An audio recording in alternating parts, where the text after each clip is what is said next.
ولا تأكلوا أموالكم بينكم بالباطل وتدلوا بها إلى الحكام لتأكلوا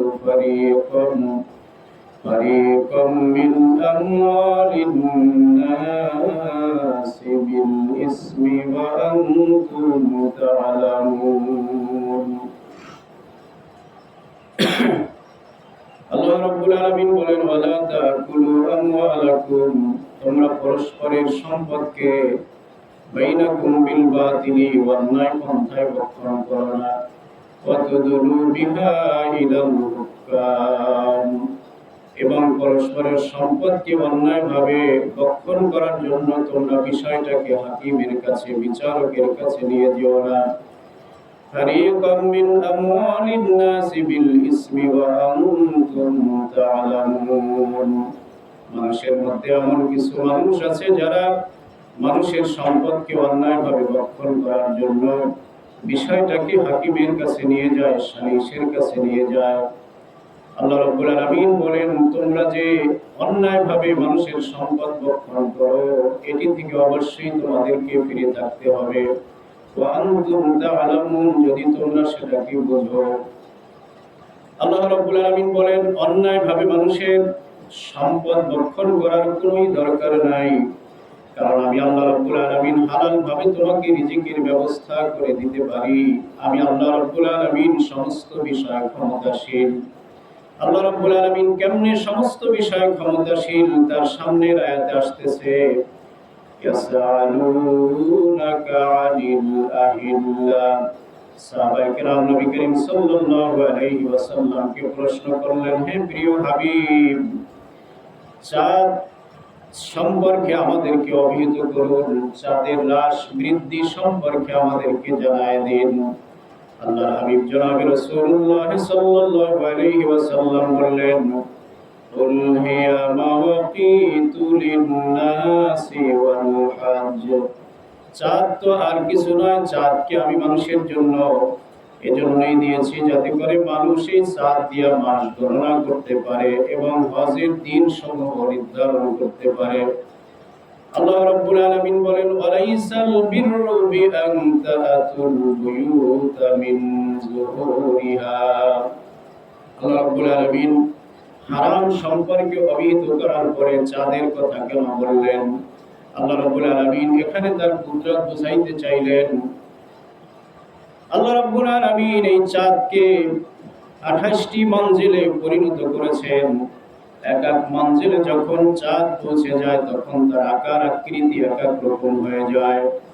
আল্লাহ রাব্বুল আলামিন বলেন والقمر قدرناه منازل حتى عاد كالعرجون القديم لا الشمس ينبغي لها أن تدرك القمر ولا الليل سابق النهار وكل في فلك يسبحون। আল্লাহ রাব্বুল আলামিন বলেন আমার কুদরত চেয়ে দেখো, আমি এই চাঁদের 28টি মঞ্জিল নির্ধারিত করেছি। এক এক মঞ্জিলে যখন চাঁদ পৌঁছায় তখন এক এক আকৃতি হয়ে যায়। আল্লাহ রাব্বুল আলামিন বলেন আল কামারা কদ্দারনাহু মানাজিলা হাত্তা আদা কালুরজুনিল কদিম। চাঁদ যখন 28 মঞ্জিল শেষ মঞ্জিলে গিয়ে পৌঁছে, অর্থাৎ চাঁদ যখন প্রথম নতুন আকাশে উঠে তখন মনে হয় যেন খেজুরের শুকনা পাকা শাখার মতো আকাশে তাকে দেখা যায়। আল্লাহ রাব্বুল আলামিন এখানে বান্দাকে বুঝাতে চাইলেন যে হে বান্দারা বুঝো, যেই চাঁদকে আমি পূর্ণাঙ্গ একটি চাঁদ হিসাবে পরিণত করি, আবার এটাকে ক্ষয় করতে করতে খেজুরের শুকনা পাকা শাখার মতো করে দিতে পারি, সেই আল্লাহর উপরে যদি তোমরা হালাল খাওয়ার জন্য আবেদন করো, হালাল ভাবে চলার জন্য আবেদন করো, আমি আল্লাহ রাব্বুল আলামিন যেই চাঁদকে এত কুদরত দিয়া হ্রাস বৃদ্ধি করতে পারি, সুতরাং তোমাকেও হারাম থেকে বাঁচাইয়া তোমাকে হালালের জিন্দেগি আমি দান করতে পারি। আল্লাহ রাব্বুল আলামিন বলেন ওয়ালাইসাল বিররু বিআন তাতুল বুয়ুতা মিন যুহুরিহা। মানুষের ধারণা ছিল যে মানুষ যদি ঘরের পিছনের রাস্তা দিয়ে প্রবেশ করে তাতে অনেক নেক রয়েছে। আল্লাহ রাব্বুল আলামিন তাদের এই ভুল ধারণার উপরে আয়াত নাজিল করে বলেন, হে বান্দারা, ঘরের সামনের এবং পিছনের দিক দিয়ে প্রবেশ করা, বাহির হওয়ার ভিতরে কোনো নেক নাই। আল্লাহ রাব্বুল আলামিন বলেন, ওয়ালাইসাল বিররু বিআন তা'তুল বুয়ুতা মিন যুহুরিহা ওয়ালাকিন্নাল বিররা মানিত্তাকা। এগুলি হলো তোমাদের বেহুদা আলোচনা, কারণ এই ঘরকে তোমরা নিজের হাত দিয়ে তৈরি করেছো। কোন জায়গা দিয়ে প্রবেশ করলে কোন জায়গা দিয়ে বের হলে ন্যায় হবে এটা তো আমি কোরআন হাদিসে বলি নাই। তবে হ্যাঁ, এক কথা আমি বলেছি, যেটা হলো ওয়ালাকিন্নাল বিররা মানিত্তাকা। আল্লাহ রাব্বুল আলামিন বলেন যে অবশ্যই তোমাদের জন্য তাকওয়া বা পরহেজগারি রয়েছে, নেক রয়েছে। তোমরা যদি খোদাভীতি অর্জন করতে পারো, খোদাভীতি অর্জন যদি করতে পারো, সেটার ভিতরে অবশ্যই নেক আমল রয়েছে। এছাড়া তোমরা ঘরের পিছনের দিক থেকে সামনের দিক থেকে প্রবেশ করো না কেন, বের হও না কেন, অবশ্যই তোমাদের এর ভিতরে কোনো ফজিলত নাই। ওয়াতুল বুয়ুতা মিন আবওয়াবিহা। আল্লাহ রাব্বুল আলামিন বলেন, ঘরের সামনে এবং পিছনের দিক থেকে প্রবেশ করলে আসলে তোমাদের জন্য কোনো ফজিলত নাই, বুজুর্গি নাই, পরহেজগারি নাই। ওয়াত্তাকুল্লাহা লাআল্লাকুম তুফলিহুন।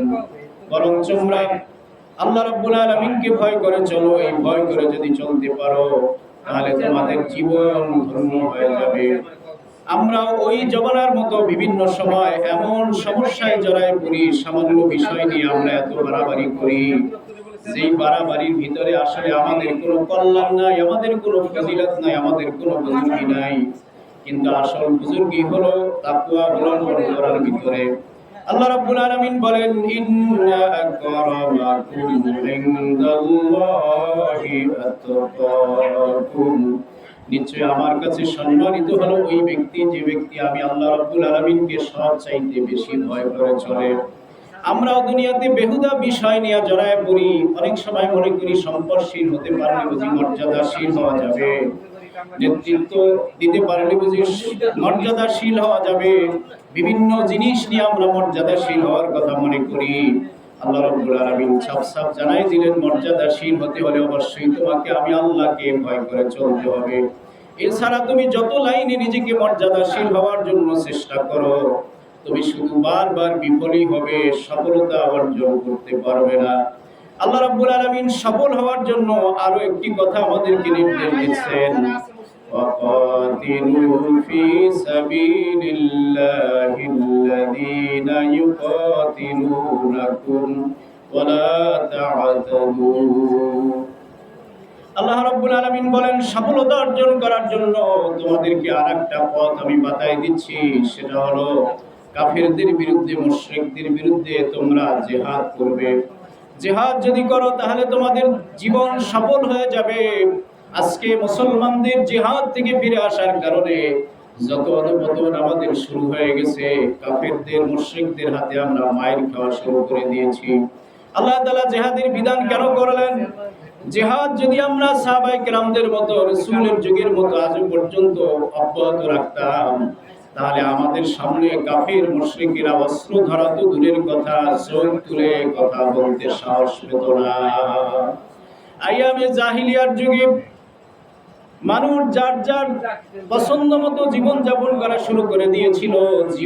জোর যার মূল্যক তার, যখন তখন মানুষকে মেরে ফেলতো, অত্যাচার করতো, জরিমানা আদায় করতো। মুসলমানের যখন আবির্ভাব হলো, আল্লাহ রাব্বুল আলামিন সাহাবায়ে কেরামদের যখন জিহাদের অনুমতি দিয়ে দিলেন, সাহাবায়ে কেরাম যখন হাতে অস্ত্র নিলেন, সমস্ত জাহিলিয়াতের কর্মকাণ্ড বন্ধ হয়ে গেল এবং সমস্ত জাহিলিয়ার যুগের সমস্ত মানুষেরা মুসলমানের সামনে সারেন্ডার করতে বাধ্য হলো। আজকে মুসলমান জিহাদ না করতে করতে অবস্থা এমন হয়ে গেছে, ফিলিস্তিনের মুসলমানদেরকে ইসরায়েলের মানুষ মেরে শেষ করে দিচ্ছে। মানুষ মুসলমান অস্ত্র হাতে নেওয়া তো দূরের কথা, সামান্য কথাটুকু প্রতিবাদটুকু করতে সে রাজি নয়।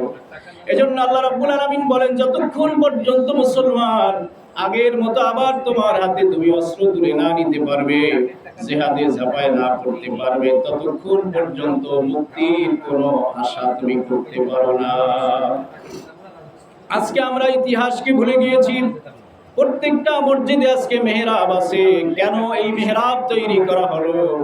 মসজিদের মধ্যে যদি 100, 200, 500, 5000, 10,000 মুসল্লিদের জায়গা হয়, তাহলে সেই জায়গাটায় কি ইমাম সাহেবের জায়গা হবে না? কেন এই ইমাম সাহেবের জন্য ভিন্ন মেহরাব তৈরি করা হলো? আমরা কখনো প্রশ্ন করি নাই, জানতেও চাই নাই। আসলে আমরা ইতিহাস ভুলে গিয়েছি। এই মেহরাব মূলত ইমাম সাহেবের বসার জন্য, দাঁড়াবার জন্য, নামাজ পড়াবার জন্য তৈরি হয় নাই। এই মেহরাব তৈরি হয়েছে মুসলমানদের অস্ত্র রাখার জন্য। মুসলমান সামনে অস্ত্র রেখে নামাজ আদায় করবে। নামাজের শেষে যখন সে দেখবে যে আসলে যুদ্ধ করা প্রয়োজন, যুদ্ধ আমাদের জন্য তুমি প্রয়োজন করো, তখন নামাজের ফরজিয়াত আদায় করার পরে যুদ্ধের ফরজিয়াত আদায় করার জন্য যার যার অস্ত্র নিয়ে সে ময়দানে ঝাঁপায়া পড়বে। আর বাতিলদের আতঙ্ক তৈরি হয়ে যাবে। বাতিলেরা তাদের পথ ছেড়ে দৌড়াতে চেষ্টা করবে, পালাতে চেষ্টা করবে। আসলে সেই জন্য মেহরাব তৈরি করা হয়েছে। মেহরাব ঠিক মেহরাবের জায়গায় আছে, একটি অস্ত্র সেখানে নেই। আল্লাহ রাব্বুল আলামিনের হাবিব কেমন জানি আবার ইঙ্গিত করে বলতেছেন, হে মুসলমান, তোমাদের মসজিদগুলোকে যদি আবার অস্ত্র দিয়ে ভরতে পারো, তাহলে অবশ্যই তোমাদের জন্য বিজয় হাতছানি দিয়ে ডাকছে। আল্লাহ রাব্বুল আলামিন বলেন, ইন্নাল্লাহা ইউহিব্বুল মুতাদিন। আল্লাহ রাব্বুল আলামিন সীমা লঙ্ঘনকারীকে পছন্দ করেন না। আল্লাহ তাআলা জিহাদের কথা বলে আবার সীমা লঙ্ঘনের কথা কেন বললেন? কারণ জিহাদ করতে গেলে নিয়ম তান্ত্রিক একটি জিহাদ করতে হবে। যখন তখন কারো উপরে ঝাঁপায়া পড়া যাবে না। শৃঙ্খলা ভাবে কোনো ব্যক্তির নেতৃত্বে, নেতার নেতৃত্বে নেমে যেতে হবে। আপনি একা একা জিহাদ করলে সেই জিহাদে আপনার তো সব হবেই না, বরং আপনি গুনাহগারের ভাগী হবেন। যেমন এই বাংলাদেশের সহ বিভিন্ন রাষ্ট্রে ইসলামিক অনেক দল আছে। এই দলের সাথে অন্তর্ভুক্ত হয়ে সেই ইসলামী দলের যে আমির আছে, নেতা আছে, সেই নেতার অধীনে আপনাকে জিহাদ করে যেতে হবে। আল্লাহ রাব্বুল আলামিন বলেন, তুমি যদি নেতার অধীনে, ইসলামী দলের অধীনে যদি তুমি জিহাদ করো, তুমি যদি জীবন দিয়ে দাও, তাহলে তুমি হবে শহীদ। আর যদি তুমি বেঁচে থাকো, তাহলে গাজী হয়ে দুনিয়াতে বেঁচে থাকতে পারবে। ইসলামের জিহাদগুলোকে এমন সুষ্ঠুভাবে দেওয়া হয়েছে, পরবর্তী আয়াতে আল্লাহ রাব্বুল আলামিন জানায় দিয়েছেন তোমরা কেমনে জিহাদ করবে। আল্লাহ তাআলা জানায় দিয়েছেন, ওয়াকুতুলুহুম হাইসু সাকিবতুমুহুম। তোমরা কাফেরদেরকে যেখানেই পাবে সেখানেই ধরে ধরে মারবে। আল্লাহ তাআলা অর্ডার করছেন। আর বলতেছেন, আখরিজুহুম মিন হাইসু আখরাজুকুম। এবং যে কাফেরেরা তোমাদেরকে যে ঘর থেকে বের করে দিয়েছে, তোমরা অনুরূপভাবে তাদেরকেও ঘর থেকে বের করে দিবে। ওয়াল ফিতনাতু আশাদ্দু মিনাল কতল। এবং কতল হইল ফিতনা সমস্ত জঘন্য অপরাধের চাইতেও নিকৃষ্ট। আল্লাহ তাআলা এখানে বলতে চাইলেন, কাফিরেরা যদি তোমাদেরকে কতল করে, তাহলে তোমরা তাদেরকে কতল করো। আর কাফিরেরা যদি তোমাদেরকে ঘর থেকে বের করে দেয়, তাহলে তোমরা বসে থেকো না, তোমরাও তাদেরকে ঘর থেকে বের করে দাও। আল্লাহ তাআলা এখানে বুঝাতে চাইলেন, কাফেররা যতক্ষণ পর্যন্ত তোমাদের সামনে অস্ত্র না তুলবে, ততক্ষণ পর্যন্ত তোমরাও অস্ত্র তুলবে না। কাফেররা যতক্ষণ পর্যন্ত তোমাদের বাড়ি ঘর থেকে বের করে না দিবে, ততক্ষণ পর্যন্ত তোমরাও তাদেরকে বাড়ি ঘর থেকে বের করে দিবে না। অর্থাৎ মুসলমান সন্ত্রাসী জাতি নাই যে খামাখাই কোনো মানুষের উপরে ঝাঁপায় পড়বে। যখন কোনো জাতি তোমাদের উপরে ঝাঁপায় পড়বে, তার প্রতিদান দেওয়ার জন্য, তার প্রতি উত্তর দেওয়ার জন্য তারা যেরকম তোমাদের সাথে ব্যবহার করেছে, সেইভাবেই তোমরা তাদের সাথে ব্যবহার করো। তাহলে যেমন ইসরায়েল থেকে আমাদেরকে, ফিলিস্তিনের মানুষদেরকে যেমন ঘর বাড়ি ছাড়া করা হয়েছে, আমাদের উচিত ওই ইসরায়েলদেরকে, কাফেরদেরকে ঘর বাড়ি ছাড়ার জন্য আমাদেরকে আন্দোলন করা। কিন্তু আমরা এমন মুসলমান, অনেকে বলতেছে যে মুসলমান মারতেছে ফিলিস্তিনে, তাতে আমাদের কি হয়েছে, বাংলাদেশের মানুষের কি হয়েছে। বাংলাদেশে একটা প্রতিবাদ মিছিল করে, জনসভা করে, প্রতিবাদ সভা করে আরো তাদেরকে উস্কায়া দেওয়া হয়। এতে রাষ্ট্রের অনেক ক্ষতি হয়, রাষ্ট্রের ভাবমূর্তি নষ্ট হয়। এই কথাগুলি যারা বলে, আমি বলবো তাদের ঈমানের মধ্যে বড় ঘাটতি আছে। আমার ভাই, সে যদি আমেরিকায় যায় তারপরও আমার ভাই, সে যদি জর্দানে থাকে তারপরও সে আমার ভাই, সে যদি সৌদিতে থাকে তারপরও আমার ভাই। আমরা যদি 5 ভাই থাকি, 5 ভাই যদি 5 রাষ্ট্রে থাকে, রাষ্ট্রের সীমানা পরিবর্তন করার কারণে সে আমার ভাইয়ের রক্ত থেকে দূর হয়ে যাবে না, সে আমার ভাই থাকবে।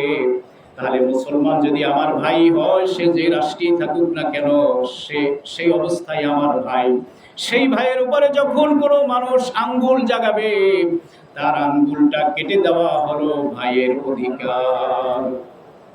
প্রিয় ভাইরা আমার, এজন্যই আল্লাহ রাব্বুল আলামিন বলতেছেন, আজকে ফিলিস্তিন থেকে মুসলমানদেরকে বের করে দেওয়া হচ্ছে, তোমরা বরং তাদেরকে রাষ্ট্র থেকে বের করে দাও। যে তোমাদের সন্তানদেরকে যেভাবে মারা হয়েছে, ওদের সন্তানকে সেভাবে মারো। গেল শুক্রবারে তো আমি সে কথাই বলেছিলাম। আল্লাহ তাআলা বলতেছেন, ইয়া আইয়ুহাল্লাযীনা আমানু কুতিবা আলাইকুমুল কিসাসু বিল কতলা আল হুররু বিল হুররি। আল্লাহ রাব্বুল আলামিন কিসাসের আইন আমল করেছেন।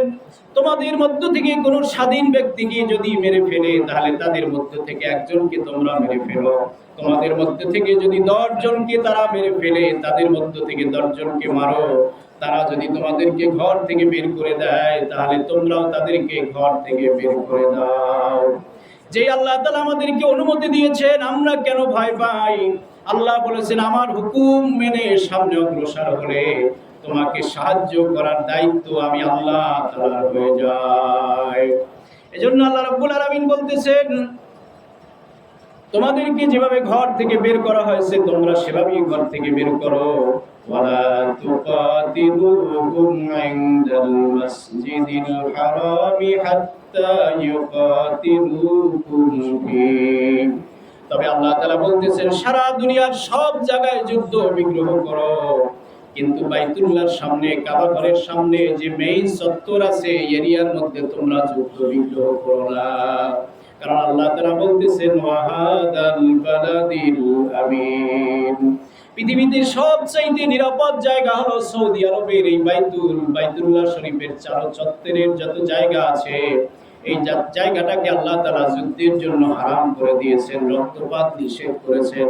কারণ এটা হলো ইসলামের একটি ক্যান্টনমেন্ট, ইসলামের একটি নির্যাস একটি জায়গা, মূল কেন্দ্র। এখানে কোনো যুদ্ধ বিগ্রহ চলবে না।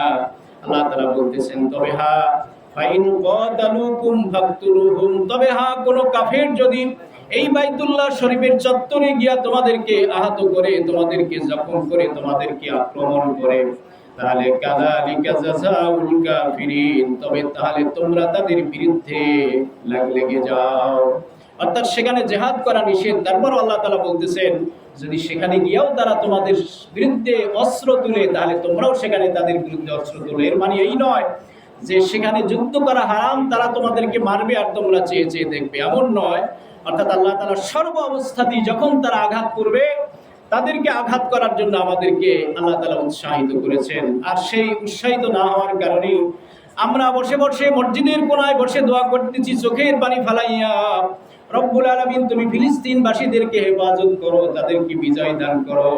অনেক সময় মুসলমানেরা আবার মন্তব্য করে, সারা পৃথিবীর মসজিদগুলোকে দোয়া হইতেছে, চোখের পানি ফেলে ফেলে দোয়া করা হইতেছে, আমাদের কোন ব্যক্তির দোয়াই কি আল্লাহ কবুল করেন না? আল্লাহ কি পারেন না ফিলিস্তিনকে বিজয় করে দিতে?